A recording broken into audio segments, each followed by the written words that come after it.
নমস্কার, আমি তরুণ ঘোষ। একটা জরুরি কাজে আমাকে বেরিয়ে যেতে হয়েছিল। আসলে শিডিউল ছিল কাজটা, আমার মাথা থেকে বেরিয়ে গেছিল যে আজকে ওই কাজটা। ফলে আমি সন্ধ্যেবেলা আপনাদের সময় মতো আপনাদের সামনে উপস্থিত হতে পারিনি, তার জন্য দুঃখিত।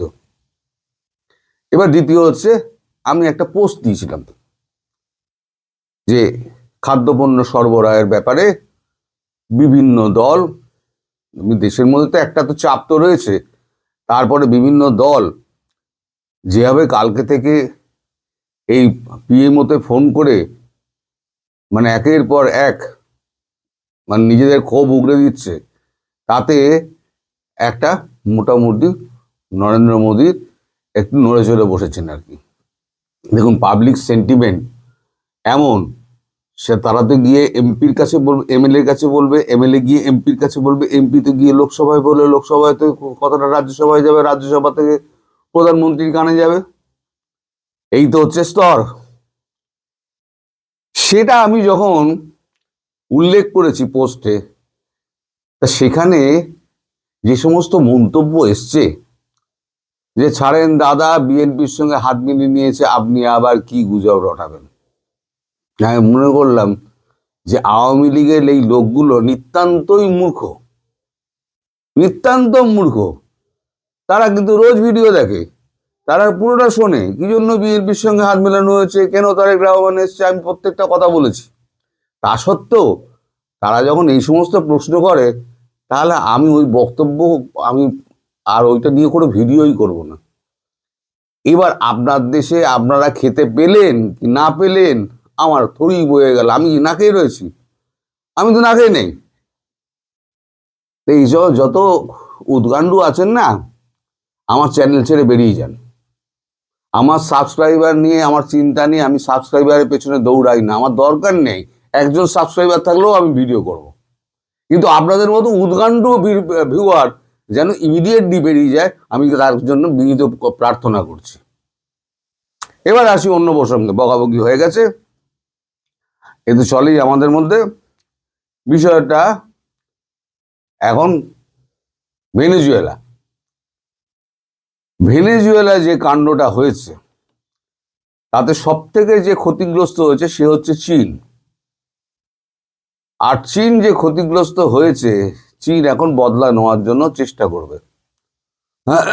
সেক্ষেত্রে সব থেকে বড় মুশকিলে পড়বে চীনের সঙ্গে জড়িয়ে আছে যে সমস্ত রাষ্ট্রগুলো, বন্ধু রাষ্ট্র। এই বন্ধু রাষ্ট্রগুলোর মধ্যে কে আছে? একটা রয়েছে পাকিস্তান, একটা রয়েছে বাংলাদেশ। আমি কেন এখন বসলাম এই ভিডিওটা করতে, দেখুন বাংলাদেশের ভেতরে কি চলছে আপনারা কতটা জানেন কতটা জানি না, আমি বলে দিচ্ছি আপনাদের।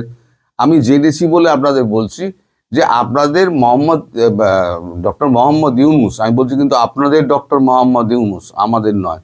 আমি ওটা ভুল করে আমার মুদ্রা দোষে বেরিয়ে যায় আমাদের। আপনাদের doctor Mohammad Yunus 30 million dollar দিয়ে একটা চুক্তি করেছিলেন, মিসাইল কিনবেন চায়না থেকে। সেই চুক্তিটি রদ হয়ে গেছে। চায়নার রাষ্ট্রদূতকে ডেকে উনি বলে দিয়েছেন এই চুক্তি আমাদের দরকার নেই, আমরা মিসাইল কিনবো না। কারণ তার কাছে একটা খবর পৌঁছেছে যে ভেনেজুয়েলায় ঢুকে যদি এভাবে তুলে আনতে পারে প্রেসিডেন্টকে, ইউনাইটেড নেশন কাউন্সিলে বসে হয়তো আমেরিকা কার কাছে অভিযোগ জানাবে। তারপর আজকে সকালবেলা মার্কো রুবিওর কাছ থেকে একটা ফোন আসে ডক্টর জয়শঙ্করের কাছে, সেটা হচ্ছে ভেনেজুয়েলা সংক্রান্ত। তারপর ইতিউতি ফিসফাস শুরু হয়।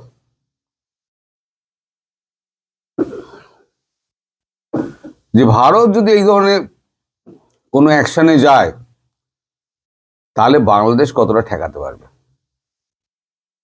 ধরুন একই ধরনের অ্যাকশন বা বাংলাদেশের বিরুদ্ধে ভারত করলো, বাংলাদেশের আটকানোর ক্ষমতা কতটুকু?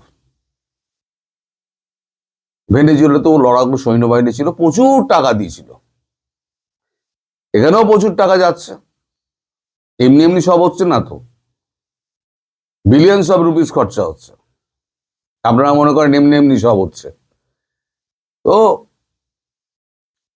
এখন তারপরেতে খলিলুর রহমান এই খবরটি পেয়ে খলিলুর রহমান যমুনায় গিয়ে ডক্টর ইউনূসকে বুঝিয়েছেন যে চায়নার সঙ্গে সমস্ত সম্পর্ক কেটে দিন, না হলে কিন্তু ইউএস আমাদের ছাড়বে না। কারণ চায়না কিন্তু কাউকে বাঁচাতে যাবে না। চায়না এখন ভাবছে নিজে বাঁচবো কি করে। ইরানে তক্তাপালট হলো বলে খামেনি যে কোনো সময় খামেনি পালাবে, রাস্তায় পুরো মানুষ নেমে গেছে। আর যত মন্ত্রী শান্তি ফান্তি সব রয়েছে না, যারা চলো চলো চলো চলো সাইরেন বাজছে, মন্ত্রী আসছে, গার্ড দিচ্ছে, স্যালুট দিচ্ছে, সব তারা এখন বিদেশি এজেন্সির সঙ্গে যোগাযোগ করছে, ভাই প্রাইভেট জেটে আমি চলে যাচ্ছি, আমার আশ্রয়টা ব্যবস্থা করে দাও। এই যখন হাসিনা যখন পতন হলো, মন্ত্রীরা গেল কোথায়? যে যা সাড়ে ষাট কেটে পড়েছে, সবাই কিন্তু তার এক্সিট রুট ঠিক করে রাখে। কিন্তু ডক্টর মোহাম্মদ ইউনূস কোনো এক্সিট রুট রাখেননি। উনি যাবেন কোথায়?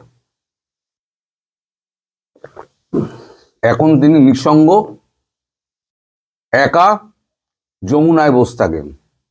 তার আশেপাশে যে সমস্ত উজ্জ্বল জ্যোতিষ্করা ঘুরে বেড়াতো, তারেক রহমান দেশে ফেরার পর সে উজ্জ্বল জ্যোতিষ্করা সমস্ত হাওয়া হয়ে গিয়েছে। তারা এখন সব তারেক রহমানের দিকে সব ভিড়তে শুরু করে দিয়েছে।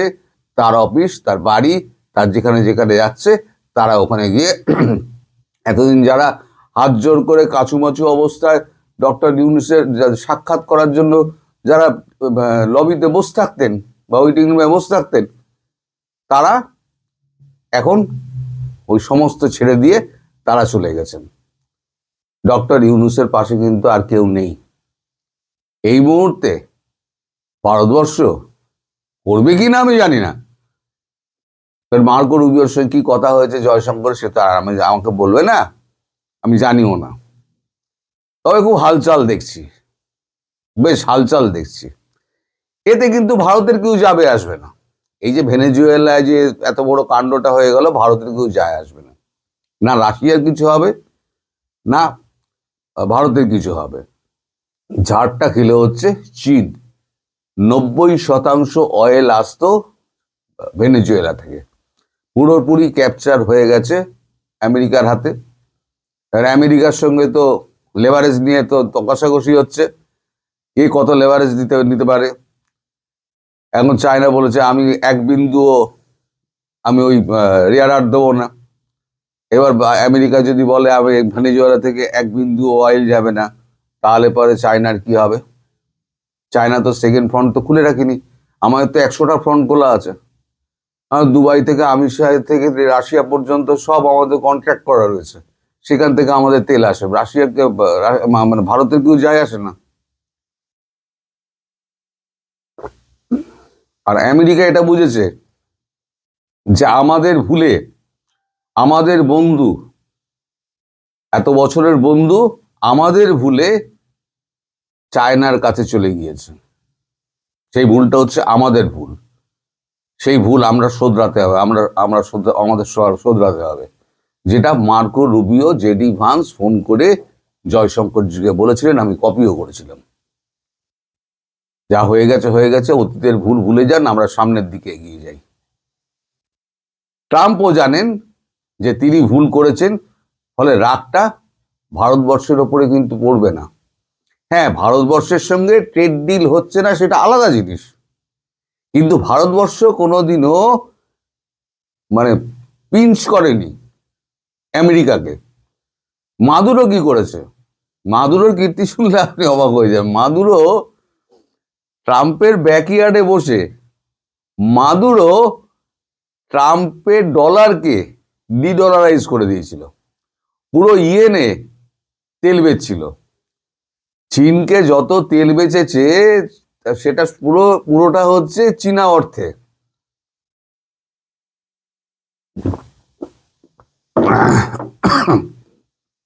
এবং এখানেই থামেননি, তিনি বলেছেন যে 2024 সালে যে আমরা ডলারাইজেশন করে ফেলেছি, আমাদের আর ডলারের প্রয়োজন নেই।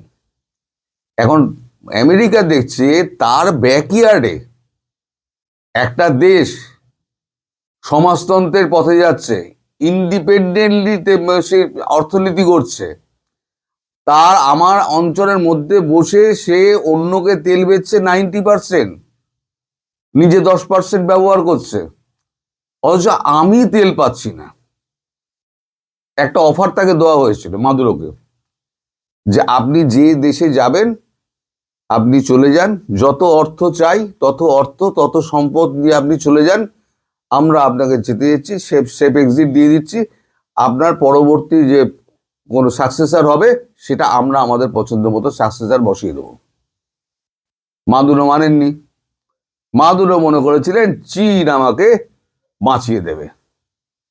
এদিকে চীন যখন ওখানে উপস্থিত, চীনের যত মানে লোক ওখানে উপস্থিত, তারা মিটিং করা 3 ঘন্টার মধ্যে, 3 ঘন্টা পরে মাদুরোকে তুলে নিয়ে চলে এলেন। আর সমাজ মাধ্যমে যে ছবিটা বেরিয়েছে, একটা ভিডিও বেরিয়েছে, নিউ ইয়র্ক এয়ারপোর্টে নেমেছেন, হাতে হাত করা, একটা দেশের প্রেসিডেন্ট যাচ্ছে, সারা জীবনটা চলে গেল।